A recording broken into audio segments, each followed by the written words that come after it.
But if you move forward several generations as you get into the 20th century, really for the past 80 years, and really right now in our generation, experiments in quantum physics have reignited people's religious or mystical imaginations.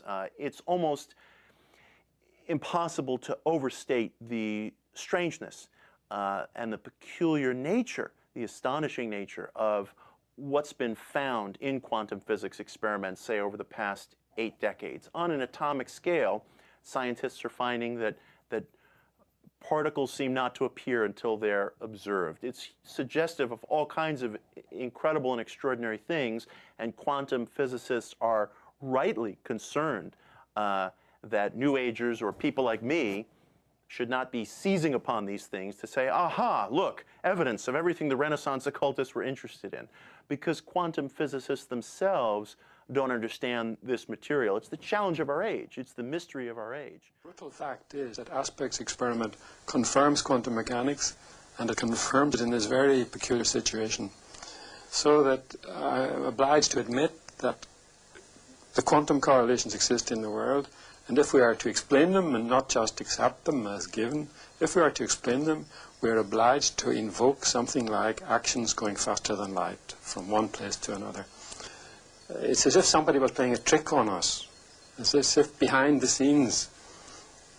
Imagine, for example, that you have a railway system.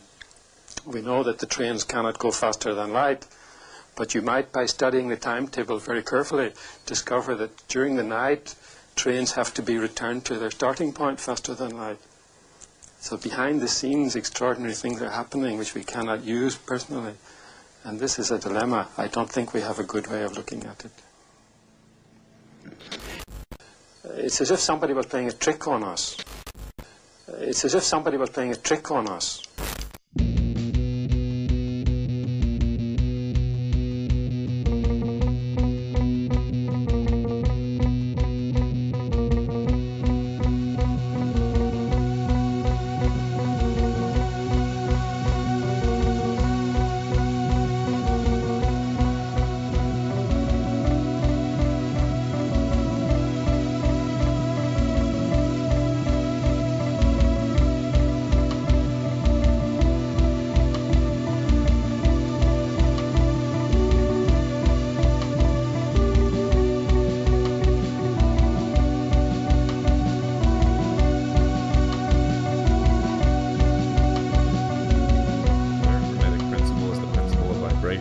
Nothing rests, everything moves, everything vibrates.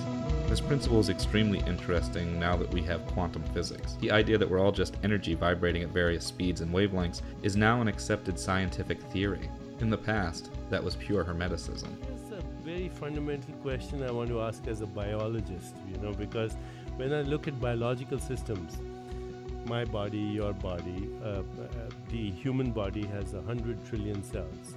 Each cell, to some people's approximation, does 100,000 activities per second. Every cell is instantly correlated with every cell. A human body can think thoughts, play a piano, kill germs, remove toxins, make a baby all at once.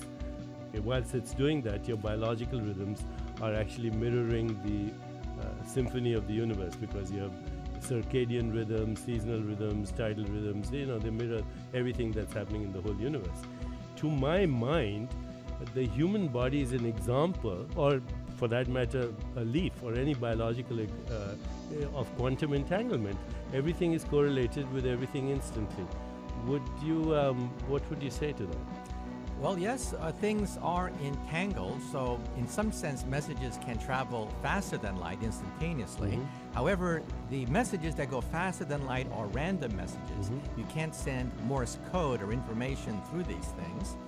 And sometimes we decohere from matter so that we can no longer communicate with other forms of matter. For example, believe it or not, if parallel universes exist, this means that in the quantum realm, Elvis Presley could still be alive. Mm-hmm. He could still be alive in a parallel universe that is vibrating out of phase with our universe. Mm-hmm. So that universe has decohered from our universe. We can no longer interact with the universe of dinosaurs and space aliens and universes where... But let's come back to a biological system. That's not random. That's very coherent. This biological system, or a system like, say, when you have morphogenesis and differentiation, when a cell keeps dividing, so that, in 50 replications, it's become the 100 trillion cells, which is more than all the stars in the Milky Way galaxy. That requires some kind of non-local correlation, to my mind, theoretically. Well, these non-local correlations are going to be extremely important in the next few decades, coming from the computer realm of things, first of all, not the biological, because computer power based on silicon will be exhausted in about 10, 15 years. Silicon Valley could become a rust belt.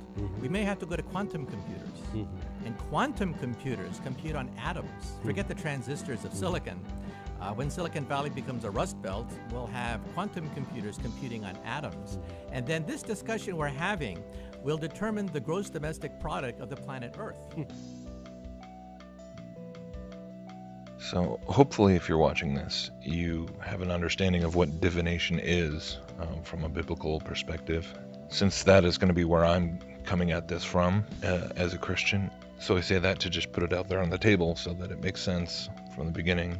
So if you do understand what divination is and why the Bible flatly forbids it, you understand that it is because essentially it is a whole host of practices which involve contacting the demonic realm, the fallen angelic realm. And of course, this is what all of occultism really is.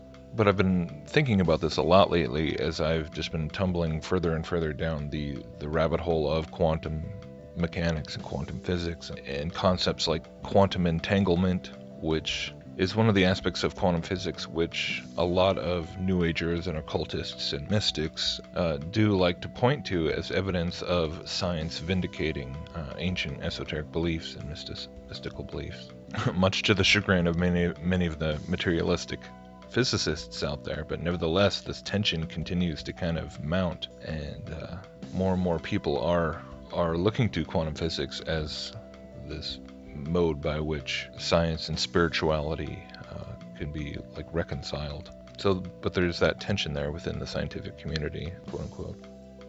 But the more you look into the origins of quantum physics, the development of this over the long term, going all the way back to Greece and India and ultimately to Babylon, understanding that atomism is indeed an occult teaching, it's an occult idea, it's a doctrine of demons, essentially.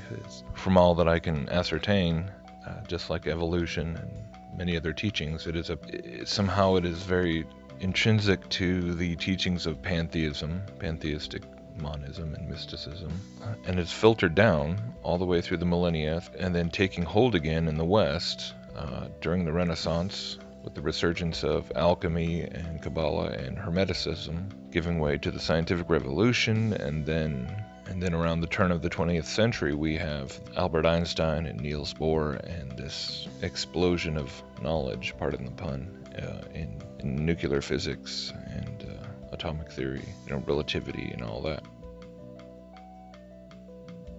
So if as a concept, this is a demonically seeded concept, this is essentially a repackaged occult worldview, a magical worldview that has been, made to look refined and polished and empirical, being guided all along.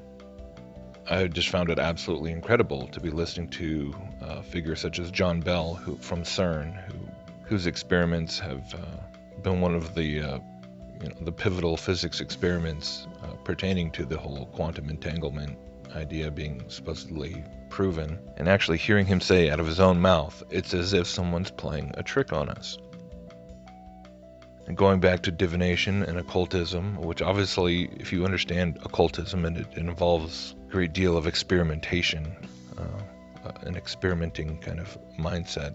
Obviously, to the mainstream scientists, they wouldn't consider that science. But if we stop and understand that the occultist or the alchemist, they believe that they are interacting with cosmic forces, or interacting with their own subconscious, interacting with the all mind of the universe, or whatever. The important point of the deception is that the practitioner does not believe that he is just being fooled by demonic entities, right? Regardless of whatever he's doing, whether using tarot cards or a Ouija board or rune stones, sigil magic, casting spells, doing rituals, he's conducting an experiment in which he will get a response, right? Hoping to get a response. And again, as Christians, we understand that that response is a physical manifestation from a spiritual being.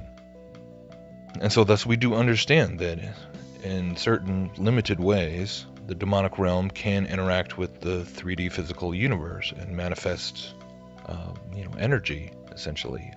And the more you understand about all the, various paranormal things that are ultimately are all demonic deceptions, right? Whether if you understand how the UFO phenomenon, people are seeing things in the sky, that people are having abduction experiences, whatever. These are energy manifestations in the physical realm from the spiritual realm.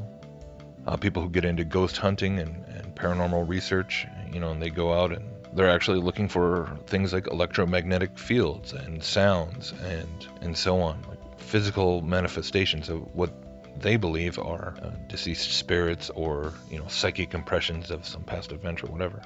Or you even have things like crop circles, or government projects where they experiment with quote unquote psychic abilities and remote viewing and things like this. All of these things that are being demonically powered and engineered, or, demonically guided. But the deception works because the humans participating believe in a false conception of what they are dealing with.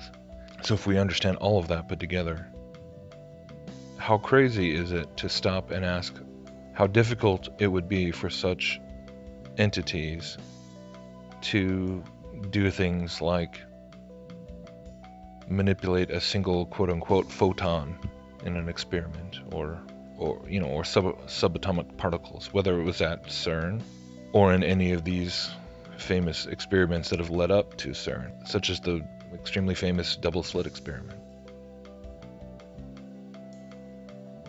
How difficult would it be for these quote-unquote scientific results to be manipulated by the other side in order to supposedly confirm things like quantum entanglement and non-locality, on the quantum realm, so that now we have this debate going on. Now we have this mysticism and New Age spirituality enmeshing itself with what was previously called materialistic science, and how this atomistic worldview that was spawned by mystical spirituality is now coming full circle. It's hard to see that as a coincidence at all at this point. Anyways, that's my thoughts. Today, science tells us that the essential nature of reality is non-local correlation. Everything is connected to everything else. That there's hidden creativity. There are quantum leaps of creativity. That there's something called the observer effect, where intention orchestrates space-time events, which we then measure as movement and motion and energy and matter. And addressing Sam, we can have a personal relationship with this intelligence, because we have a consciousness that is part of the sea of consciousness. Rumi, the great Sufi poet, said, you're not just a drop in the ocean, you're the mighty ocean in the drop. And all you have to do is understand the principles of science and understand that you have within you the resources to intuitively grasp this mystery. But make sense of the world only if we base the world on consciousness. World is made of consciousness, world is consciousness, consciousness is the ground of being. Quantum physics makes this as clear as daylight. If you want to see fear in a quantum physicist's eyes, just mention the words, the measurement problem. The measurement problem is this: an atom only appears in a particular place if you measure it. In other words, an atom is spread out all over the place until a conscious observer decides to look at it. So the act of measurement or observation creates the entire universe. Today, a young man on acid realized that all matter is merely energy condensed to a slow vibration, that we are all one consciousness experiencing itself subjectively. There's no such thing as death. Life is only a dream, and we're the imagination of ourselves. And this is exactly what mystics have been trying to tell us for so many years, that the world is an illusion and that the real world and universe is a non-physical. But if you move forward several generations as you get into the 20th century, really for the past 80 years, and really right now in our generation, experiments in quantum physics have reignited people's religious or mystical imaginations. It's almost impossible to overstate the strangeness and the peculiar nature, the astonishing nature of what we're interested in, because quantum physicists themselves don't understand this material. It's the challenge of our age. It's the mystery of our age. The brutal fact is that Aspect's experiment confirms quantum mechanics, and it confirms it in this very peculiar situation.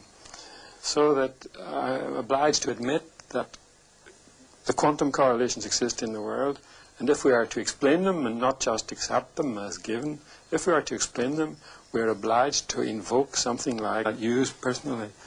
And this is a dilemma. I don't think we have a good way of looking at it. It's as if somebody was playing a trick on us. It's as if somebody was playing a trick on us.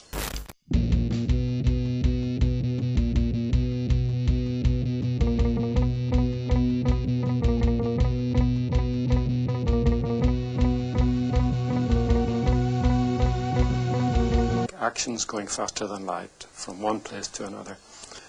It's as if somebody was playing a trick on us. It's as if behind the scenes. Imagine, for example, that you have a railway system. We know that the trains cannot go faster than light, but you might, by studying the timetable very carefully, discover that during the night, trains have to be returned to their starting point faster than light. So behind the scenes, extraordinary things are happening which we cannot. What's been found in quantum physics experiments, say over the past 8 decades, on an atomic scale, scientists are finding that particles seem not to appear until they're observed. It's suggestive of all kinds of incredible and extraordinary things, and quantum physicists are rightly concerned that New Agers or people like me should not be seizing upon these things to say, aha, look, evidence of everything the Renaissance occultists